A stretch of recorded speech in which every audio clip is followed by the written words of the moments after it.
OpenAI is worth hundreds of billions of dollars, one of the most valuable companies in the world. But the company that's actually losing money might not be who you think. Because in 2023, something unusual happened. Google lost over $100 billion in market value in a single day. Not over a year, not over a quarter, one day. The headlines were brutal. Google is dead. The search king has fallen. For the first time in decades, Google looks replaceable. And for a moment, it felt true. But then, just months later, the story flipped. OpenAI, the company that seemed unstoppable, nearly collapsed from internal chaos, leadership drama, employee revolt, a company on the edge, almost overnight. So here's the question nobody is asking. If Google is losing and OpenAI is struggling, then who is actually winning? But that's where the story gets uncomfortable, because if you look closer, this doesn't look like a clear victory. It looks like something else. What if both companies are losing? What if this isn't a story about domination, but survival? And more importantly, what if the real winner of the AI war isn't even building AI models at all? Because the deeper you go, the more this stops looking like a simple competition and starts looking like a system most people don't understand. This is the story of a trillion-dollar war that almost everyone is getting wrong. And by the end of this video, you might see Google very differently. Let's rewind to November 2022. A small research lab called OpenAI released a chatbot. No marketing campaign, no global event, no hype cycle. Just a blog post and a simple text box. And yet within 5 days, ChatGPT crossed 1 million users. Within 2 months, 100 million. To put that in perspective, it took Instagram over 2 years to reach the same milestone. This wasn't growth, this was something else. The tech world was stunned. But here's what really mattered, something far more dangerous. For the first time in decades, Google looked slow, vulnerable, almost outdated. And that shouldn't have been possible, because inside Google, the technology already existed. Models like Lambda were just as advanced, some would argue even better, but they never shipped them. Too risky, too unpredictable, too dangerous to release at scale. Meanwhile, a startup with fewer than 500 employees had just done the unthinkable. They didn't wait, they didn't hesitate, they shipped. And in doing so, they changed the perception of the entire industry, because suddenly the company that defined the internet looked cautious, while a newcomer looked like the future, and the market reacted immediately. Then came February 2023. Google rushed out Bard, their answer to ChatGPT, their moment to prove they were still in control. But something went wrong.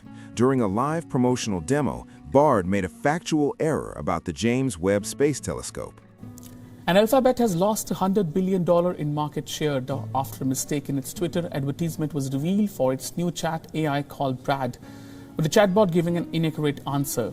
The mistake itself was small, almost trivial, but the signal it sent was massive, because this wasn't just a product mistake, it was a confidence break. For the first time, Google didn't look precise, it didn't look reliable, it looked like it was rushing, and the market reacted instantly. The stock dropped 8% in a single day, over $100 billion gone. Not over months, not over weeks, in hours. It was the largest single-day market cap loss for a US company in over a decade. And inside Google, something unusual happened. They declared a code red. This isn't a phrase companies use lightly. It's reserved for existential threats, moments where the entire business model is at risk. And that's exactly what this felt like. Because for over 20 years, Google had been the undisputed gatekeeper of information, search, ads, Gmail, Maps, YouTube. They didn't just participate in the internet, they controlled its front door. And now, a company most people hadn't even heard of a year earlier had just kicked that door open. But here's where the story takes a turn, because this is the moment most people stopped paying attention. They saw the headlines, they saw the stock drop, they saw the panic, and they made a simple conclusion. Google was finished. OpenAI had already won. But that conclusion is dangerously premature, because declaring a winner here is like calling a marathon at the first mile. The race hasn't even started, because while OpenAI was capturing the world's attention, Google was doing something much quieter and much more dangerous. It was building a war machine. And to understand why that matters, you have to zoom out. Think about this. Every single day, Billions of people use Google Search, billions use Android, billions watch YouTube. That's not just scale, that's control. Because this isn't just about how many users you have, it's about how quickly you can reach them.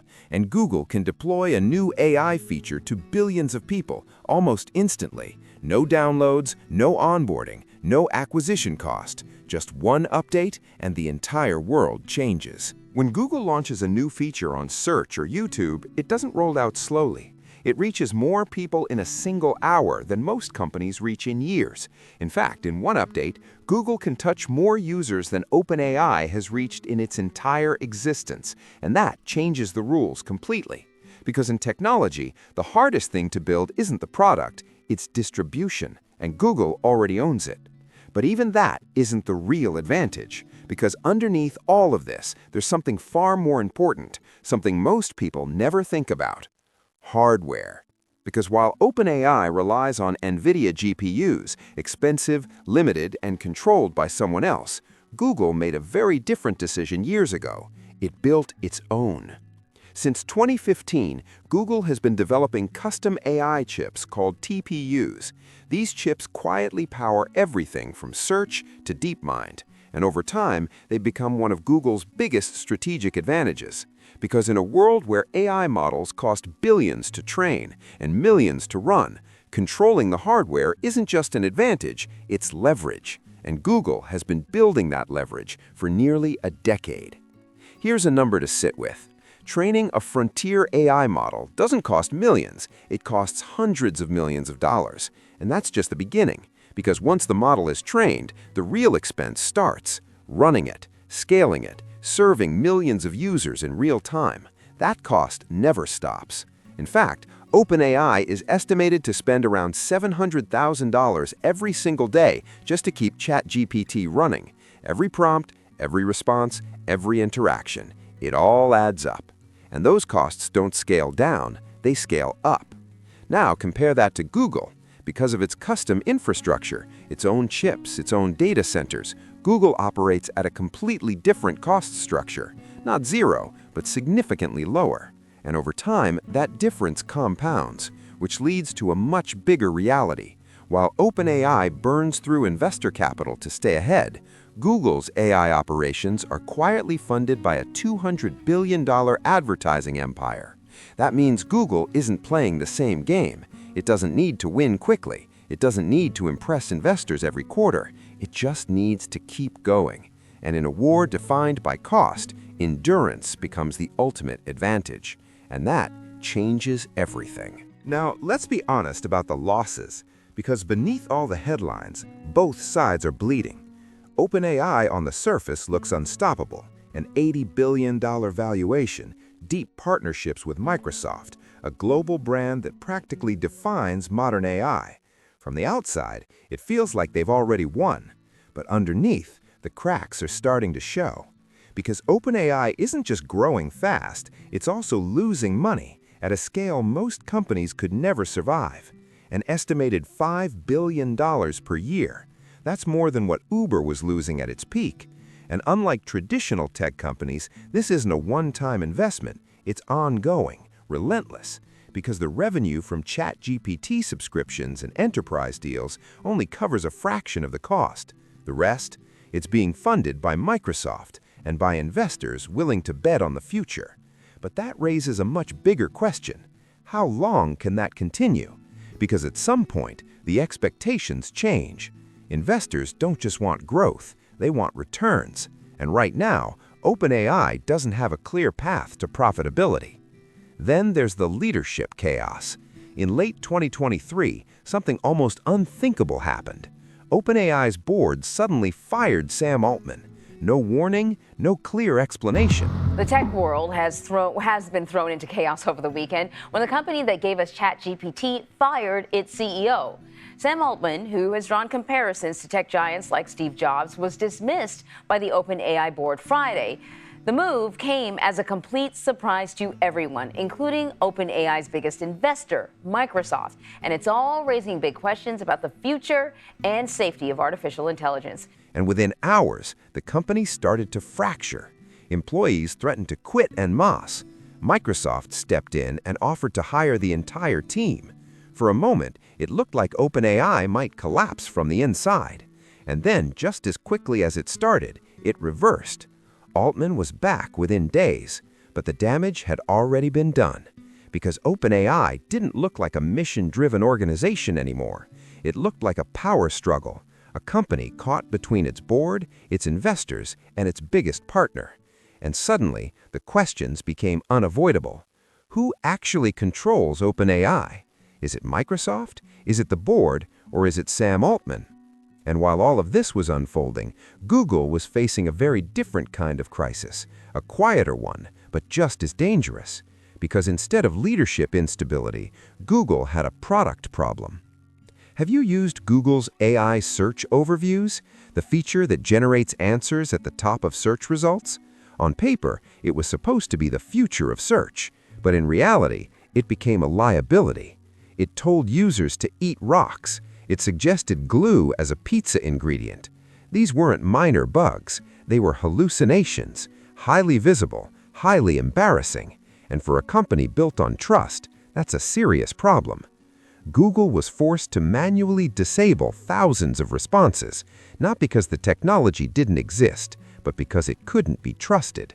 But there's a deeper problem, one that sits at the core of Google's entire business. Because Google doesn't just provide information, it sells attention.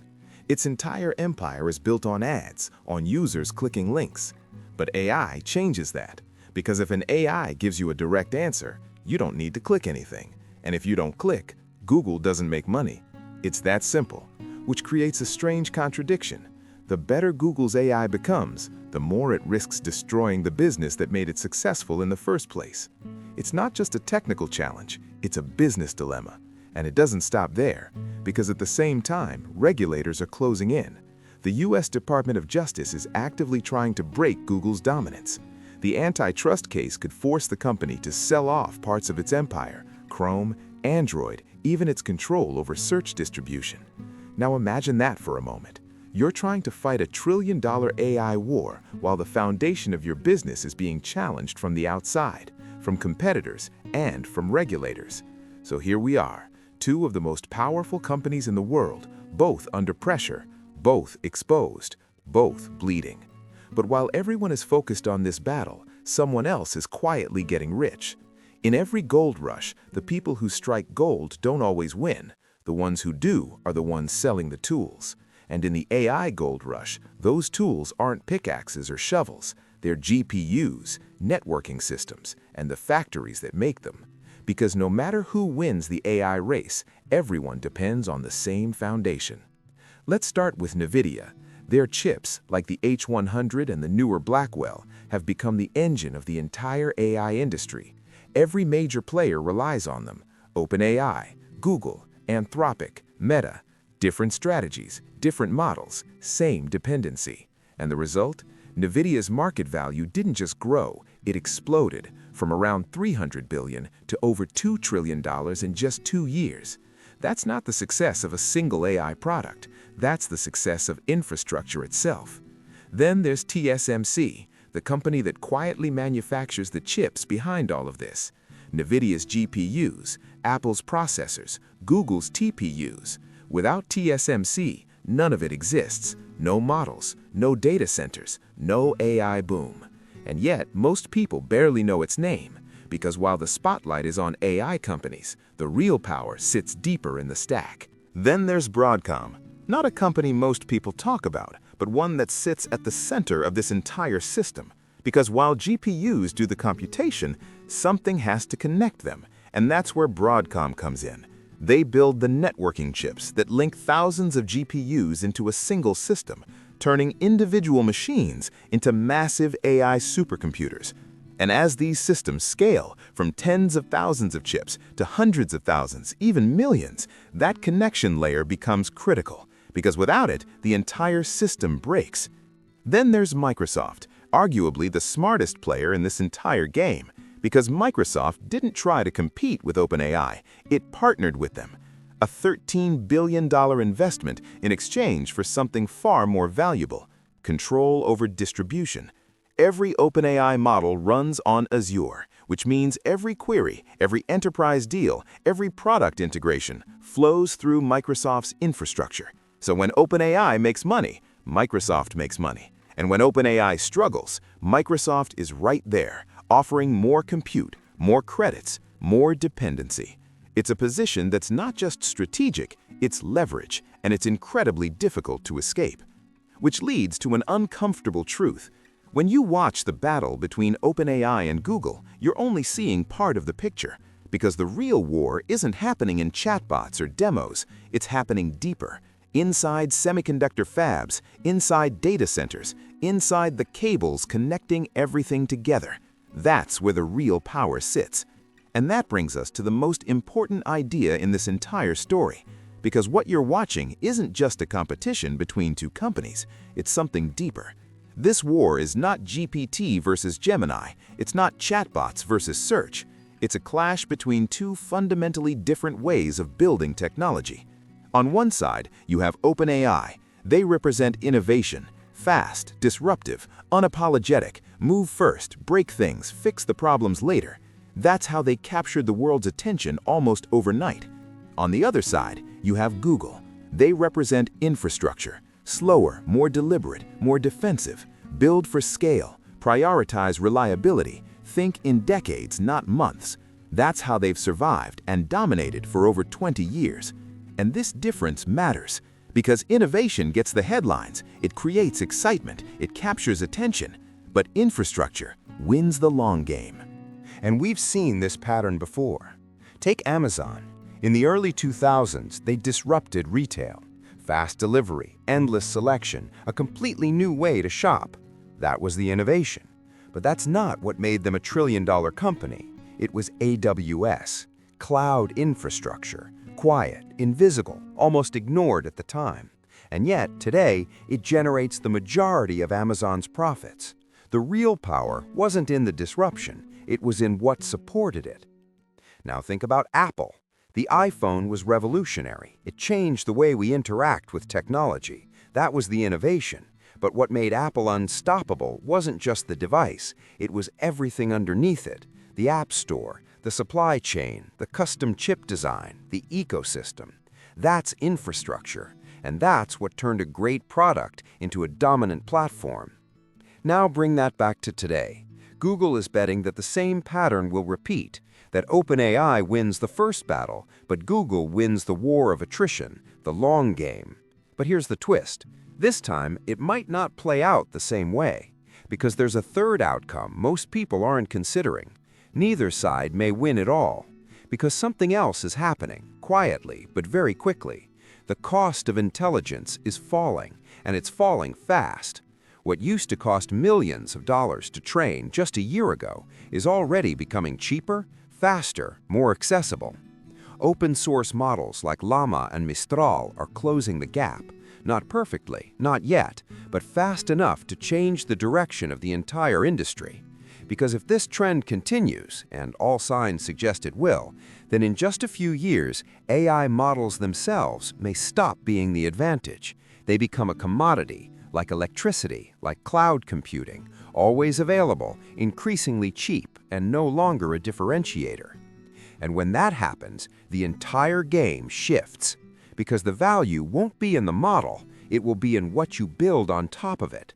Distribution, data, user behavior, and on those fronts, Google still holds an advantage that's hard to ignore, an advantage built over decades. OpenAI may be the most exciting company in the world right now, but excitement doesn't pay the bills. Google, on the other hand, might be the most boring company in tech, but boring generates over $200 billion a year. And in a war like this, that difference matters, because this AI race isn't over. In many ways, it hasn't even begun. The hardest part is still ahead. The costs will rise, the pressure will increase, and the mistakes will become more expensive. And when that happens, the winners may not be who we expect. But here's the one thing that seems increasingly clear. This isn't a race to build the smartest AI. It's a race to survive the cost of intelligence. Because intelligence is becoming abundant, but affordability is still scarce. And the company that figures out how to make AI cheaper than air doesn't just win the market, it wins everything. Thanks for watching. If you enjoyed this deep dive, check out my previous videos.